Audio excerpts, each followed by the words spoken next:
A partir de este momento establecemos contacto con Ginela Díaz de Radio Canadá Internacional directamente desde la torre de la Sociedad Radio Canadá. Ginela, bienvenida.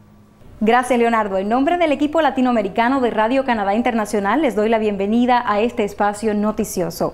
Hoy en el estudio conversaremos con un joven abogado mexicano quien se encuentra en Montreal en espera de una respuesta a su solicitud como refugiado político, ya que hizo denuncias en su país acerca de la manera en que ha evolucionado la industria minera. Por otra parte, este verano se suscita el debate acerca de los trabajadores temporales y justamente el resultado de un estudio hecho en Columbia Británica, donde se dice que los trabajadores temporales son relegados a una segunda clase, pues esto despertó la curiosidad de nuestro equipo de trabajo y por eso organizamos un panel representativo de las 3 provincias más occidentales de Canadá, el cual nos dará una visión acerca de la situación de estos trabajadores temporales en el país. Para conversar acerca de este tema ya tenemos en la línea telefónica al profesor Gerardo Otero, quien es también adjunto de la Universidad Simon Fraser en Columbia Británica. Profesor, nos gustaría saber cuál es la situación de los trabajadores temporales agrícolas que plantea este estudio de allí de Columbia Británica. Los trabajadores agrícolas tienen que enfrentar estándares laborales más bajos que los que enfrentamos los trabajadores en el resto de la economía. Ese es el primer punto.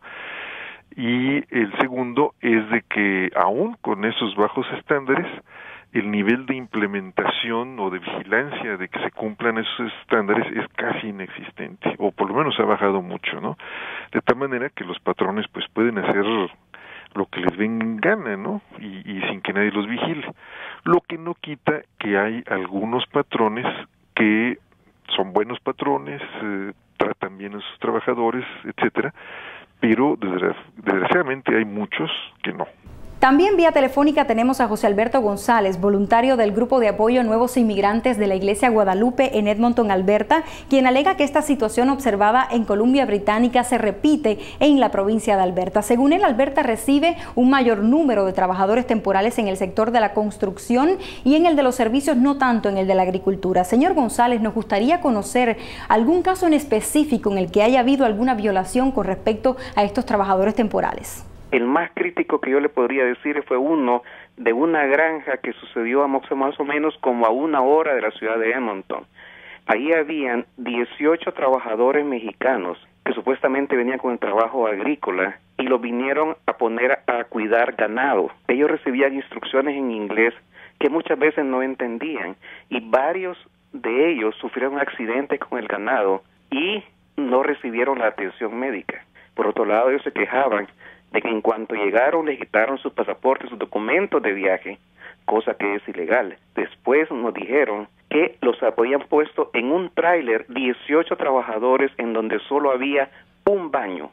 Sin embargo, la situación en la provincia de Manitoba parece ser más alentadora debido a la presencia de un nuevo sindicato que representa la voz de estos trabajadores temporales. En la línea telefónica, el cónsul honorario de México en Canadá, el señor James Donny. Señor Donny, nos gustaría conocer cuál es la situación de su provincia que la diferencia del resto de las 2 provincias anteriores.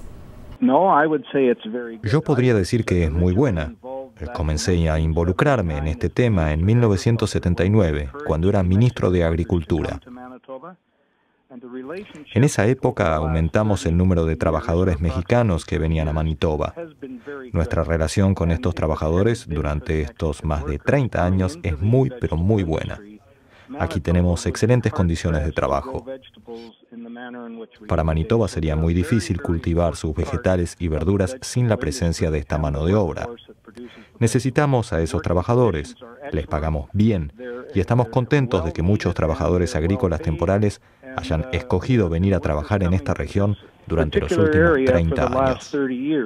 Gracias a nuestro panel representativo de las 3 provincias más occidentales de Canadá. Y a continuación les presentamos los avatares de alguien que decidió luchar por una causa justa.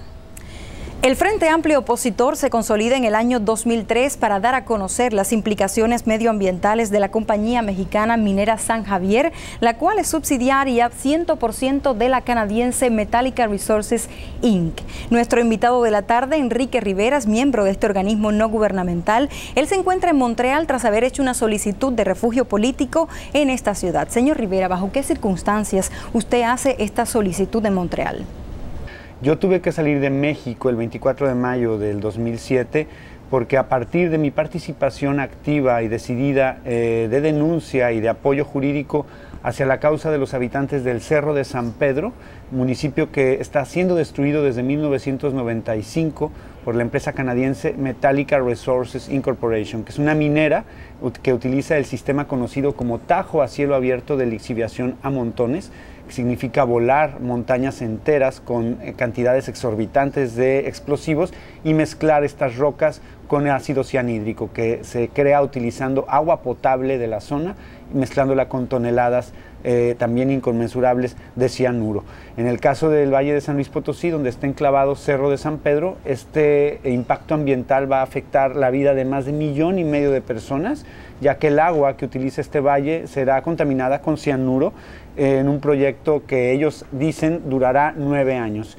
El meollo del asunto es que este proyecto es ilegal de origen, están arrendando estas tierras de forma ilegal.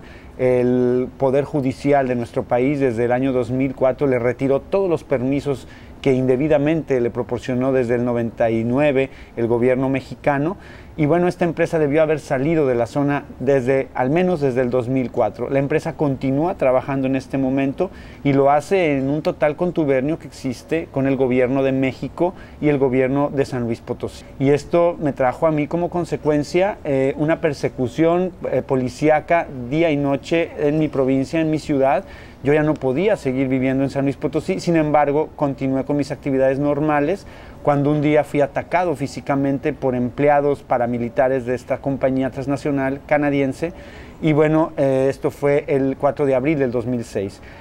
Sin embargo, y afortunadamente salí con vida, continué yo con mis trabajos, ahora con mayor razón, porque ya habíamos sido víctimas de esta agresión, y bueno, era una agresión no contra mí, era una agresión contra la organización, finalmente, contra el FAO. Pero en el 2007, en el mes de mayo, precisamente después de una manifestación del 1 de mayo en San Luis Potosí, el Día del Trabajo, donde grupos ciudadanos se sumaron a la protesta contra Metallica Resources, pues la policía detiene a 5 compañeros jóvenes, la mayoría de ellos, y indebidamente los detienen, simplemente por denunciar a Minera San Javier. Tengo entendido que esta causa continúa también aquí en la ciudad de Montreal. Claro. A partir de mi llegada aquí logramos contactar otros grupos que también están preocupados desde el Canadá por la labor que estas empresas transnacionales mineras están llevando a cabo en diferentes partes del mundo, como son la Universidad de McGill, la Universidad de Concordia, Amnistía Internacional, Kairos Canadá, que aglutina varias iglesias del Canadá, etcétera. Nos dieron pues un recibimiento y un acompañamiento hasta la fecha que dio pie a formar el FAO Montreal, es decir, el Frente Amplio Opositor a Metallica Resources con sede en Montreal. Y lo último que logramos fue que viniera a una gira la semana pasada el diputado Armando Barreiro, es diputado federal, es el presidente de la Comisión de Ecología del Congreso de la Unión en México, y vinieron a denunciar aquí precisamente con sus homólogos canadienses, los parlamentarios canadienses, la situación que está provocando esta empresa Metallica Resources, hoy llamada New Gold, en el centro de México. Para más información acerca de estos y otros temas, usted puede visitar nuestro sitio web www.rcinet.ca. Gracias por acompañarnos durante estos minutos noticiosos, y usted, Leonardo, continúe en estudio. Muchas gracias, Ginela Díaz, y a todo el equipo de Radio Canadá Internacional que participa con este segmento del resumen de noticias. Ahora vamos a una pequeña pausa. En instantes continuamos con el resumen semanal de noticias en Nuevo Mundo Televisión.